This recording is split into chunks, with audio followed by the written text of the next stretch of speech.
In today's lunch break, we're making a Thanksgiving squash soup with a surprising creamer and a light cheesy biscuits. Hi everybody, I'm Chef Mila Furman with The Girl and the Kitchen, and today I'm going to be making some delicious Thanksgiving musts for you.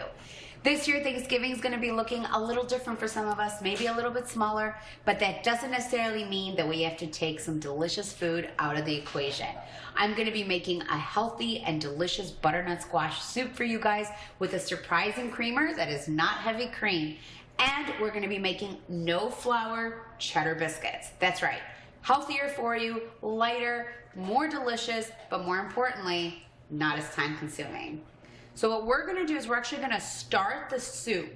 And while it's going, we're gonna go ahead and make our biscuits. And then they're gonna be done almost at the same time. This is like a 30-minute meal. Here I have my pot.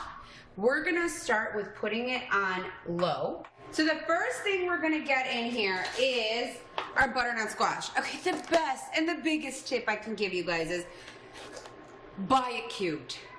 In the pot, I'm putting some olive oil. Of course, you guys can add some butter, some ghee. Coconut oil would be fantastic in here because you're gonna have coconut cream in there. But we're just gonna go with butternut squash. Now, butternut squash for me is the biggest pain in the butt to cut. So that's why I tell you guys, just trust me, just do it. Okay. I'm gonna turn up the heat a little bit because I added in a lot of stuff.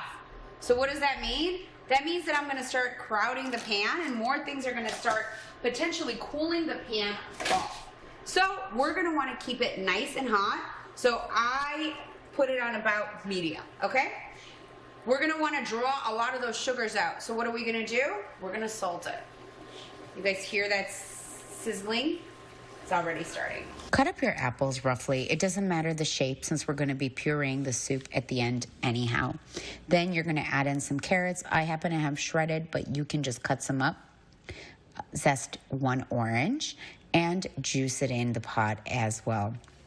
Then we're going to add in our seasonings, some red pepper flakes, a little bit of curry powder, a little bit of cinnamon, a bit of honey, and some fresh nutmeg. Go ahead and pour in your chicken broth or vegetable broth and give it a stir and just wait until it gets nice and soft. Okay, cool. So let's start making our biscuits. Let me get our big bowl. The biggest difference here, clearly, is that there's no flour. So, what are we gonna do? Here are some of our ingredients. Eggs. Let me move this guy, we don't need him right now. Eggs, butter that I'm gonna melt in a little bit. In here I have salt, black pepper, and baking powder.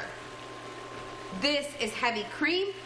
And then we have some garlic powder and cheddar cheese. This is like triple cheddar. This is white cheddar and orange cheddar and whatever other kind of cheddar. Into a bowl, add the shredded cheese as well as the almond flour, then the baking powder, salt, garlic powder. Whisk together the eggs with heavy cream and butter. Add some chives. Mix it all up until it's well combined. Then onto a parchment paper, use an ice cream scoop to measure all your biscuits out so they're nice and even. So now what we do is we're just going to like smush them so they're just like a little bit more rustic, just like that. But the reason you're doing the ice cream scoop is because it's just the easiest way to measure them, because otherwise you have like almost all biscuits that are like the same size. And I always like to give it a little bit of garlic salt right on top. This is garlic salt and pepper in here. Okay, and then we're putting it in the oven for about 15-20 minutes until they're beautifully colored and soft. So what's next?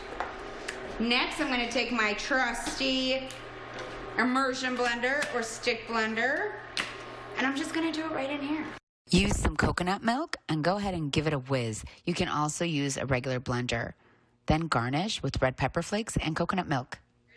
There's your beautiful, gorgeous autumn harvest Thanksgiving soup.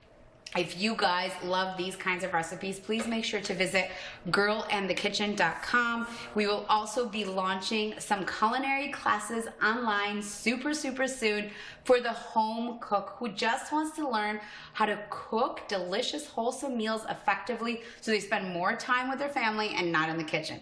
That's my specialty. Quick, delicious, easy, and most importantly, wholesome. Again, I'm Mila Furman with The Girl in the Kitchen, and I'm wishing you guys the happiest Thanksgiving, and I hope to see you all soon.